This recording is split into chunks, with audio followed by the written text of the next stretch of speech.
Olá, pessoal, tudo bem? Boa noite, né? Como podem ver, tá noite. Hoje eu estou passando por aqui para falar com vocês sobre a Declaração Universal dos Direitos Humanos, que inclusive eu estou com ela aqui, juntinho comigo, a Declaração Universal dos Direitos Humanos, que eu vou deixar aí para vocês no comentário o link da declaração para todos terem acesso. Então, o que eu quero falar hoje para vocês? Sobre como surgiu a Declaração Universal dos Direitos Humanos. Para quê? Para que vocês possam conhecer um pouquinho mais e também para algumas pessoas não pagarem mico por aí falando pessoal dos direitos humanos, né?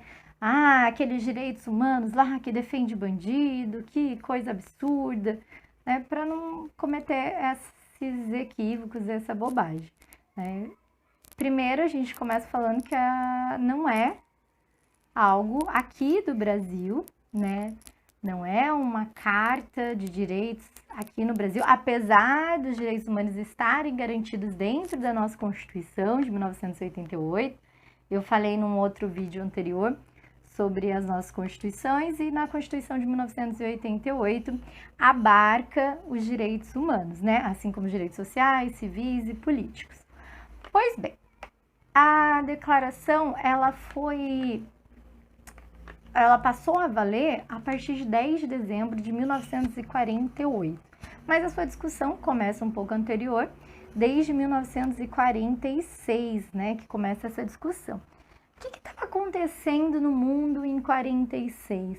Foi justamente o período pós-Segunda Guerra Mundial, pós-Holocausto, pós a bomba atômica em cidade japonesa, né? Então era esse cenário de pós-guerra, de horrores que a humanidade passou, de milhares de pessoas mortas, né? Foi nesse contexto todo, foi no contexto onde os nazistas estavam sendo julgados em Nuremberg, descobrindo tudo que o nazismo tinha feito, todas as mortes que tinham sido cometidas, né? Os campos de concentração, Auschwitz, descobrindo tudo isso. Foi nesse contexto e para garantir o direito à vida, à liberdade e à dignidade humana, foi então organizada uma conferência, uma reunião que se foi estudada para que se houvesse direitos básicos que abarcassem todos os envolvidos no mundo, né? Que não fosse algo só de um país, uma lei própria de um país, mas que fosse sim algo para ser universal, por isso que o nome diz Declaração Universal dos Direitos Humanos, né? Então, se datou em 10 de dezembro do ano de 48, essa declaração que eu estou aqui com ela, e eu quero ler uns pedaços dela para vocês terem um pouco de ciência do que ela fala, né? Como eu disse, tem por objetivo garantir a dignidade humana, a vida, a liberdade, né? Então, começa assim: a Assembleia Geral proclama a presente Declaração Universal dos Direitos Humanos como o ideal comum a ser atingido por todos os povos e todas as nações, com o objetivo de que cada indivíduo e cada órgão da sociedade, tendo sempre em mente essa declaração, se esforce, através do ensino e educação, por promover o respeito a esses direitos e liberdade, e pela adoção de medidas progressivas de caráter nacional e internacional, por assegurar o seu reconhecimento e a sua observância universal e efetiva, tanto entre os povos dos próprios Estados-membros, quanto entre os povos dos territórios sob essa jurisdição. E aí no primeiro artigo já diz: todos os seres humanos nascem livres e iguais em dignidade e direitos.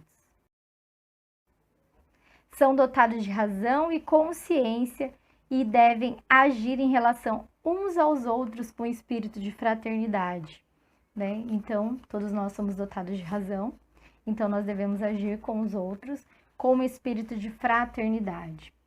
E aí no artigo 2, o primeiro parágrafo diz assim: todo ser humano tem capacidade para gozar os direitos e as liberdades estabelecidas nessa declaração, sem distinção de qualquer espécie, seja de raça, cor, sexo, idioma, religião, opinião política ou de natureza, origem nacional ou social, riqueza, nascimento ou qualquer outra condição.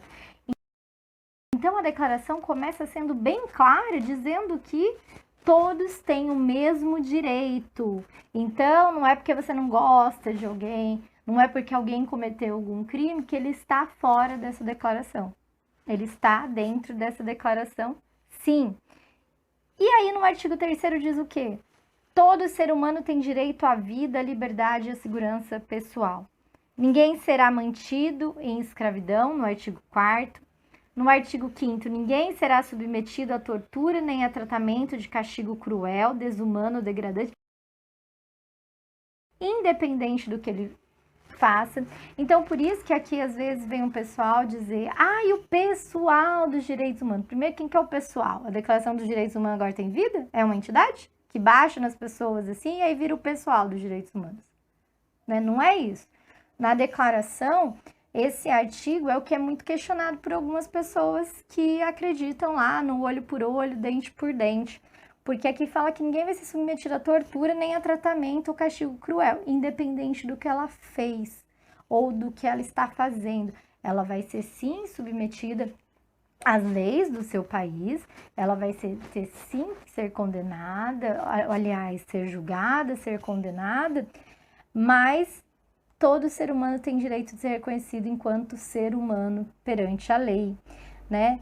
E todo ser humano tem direito de receber a punição, mas desde que ele tenha o direito à ampla defesa, né? Desde que ele tenha o direito de se defender. Então, no artigo 10 diz, todo ser humano tem direito em plena igualdade a uma justa pública audiência por parte de um tribunal independente e imparcial para decidir sobre seus direitos e deveres, ou do fundamento de qualquer acusação criminal contra ele.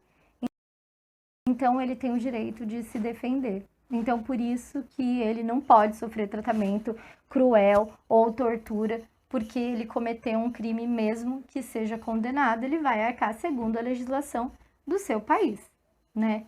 E viola os direitos humanos, sim, a tortura, por exemplo, o espancamento, ou qualquer forma de desumanizar o outro, né? De tirar o seu grau de humanidade. E aí, essa declaração, ela não vai proteger só quem faz coisas erradas, ela vai proteger também todo cidadão. Por quê? Porque ela vai garantir que ninguém possa te escravizar, ela vai garantir que ninguém possa te torturar, que um governo não possa se tornar tirano, né? Que não possa se transformar numa ditadura, que não possa ser violado o seu direito inviolável, que é o da vida. Então, isso é a garantia dos direitos humanos. Ele foi criado para dar dignidade à vida humana, né? Para garantir essa dignidade que durante a Segunda Guerra Mundial foi tão atacada. Não é uma declaração comunista, não é uma declaração socialista, não é uma declaração de esquerda, mesmo porque existem países membros do mundo inteiro que participaram da elaboração da Declaração dos Direitos Humanos. E, inclusive, um governo pode ser denunciado por violar os direitos humanos, pode ser denunciado à própria ONU. E a ONU não é comunista, tá bom, amorzinhos? Nem de esquerda, nem nada do tipo. É só mesmo uma pauta progressista, como eles mesmos colocam aqui lá na abertura da declaração. Então, ela tem lá 30 artigos, eu vou deixar a disponibilidade para vocês verem, garantindo a nossa liberdade de expressão e garantindo principalmente que a gente não seja discriminado por nenhuma característica nossa, né? Ou por nenhuma orientação, ou por nenhuma escolha política, então dando direito à liberdade.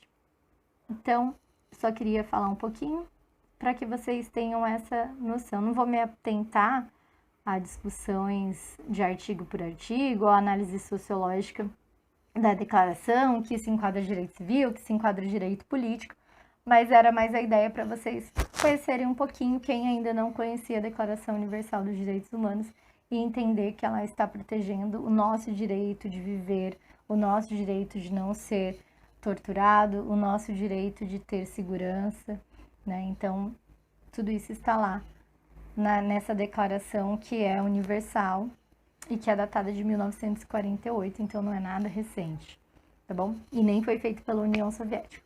Beijos!